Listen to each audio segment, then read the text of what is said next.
हकीकत तो यही है जो कि नजम सेठी ने भी बयान कर दी है कि ये इकोनॉमिस्ट है ही नहीं। ये एक 1843 एक ऐसा अखबार है जो कि मुख्तलिफ़ किस्म के चटपटा सी ख़बरें देता है, लेकिन ये बिल्कुल इकोनॉमिस्ट का हिस्सा नहीं है और ना ही ये मेन इकोनॉमिस्ट अखबार है।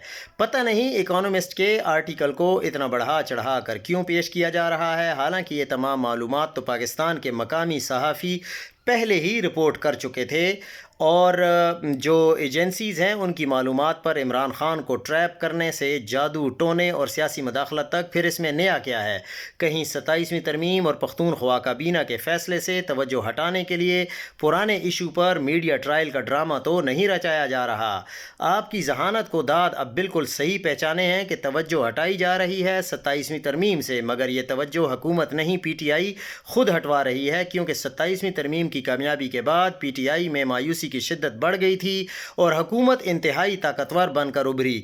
यहां तक कि PTI के बड़े अकाउंट्स भी मायूसी के ट्वीट्स कर रहे थे।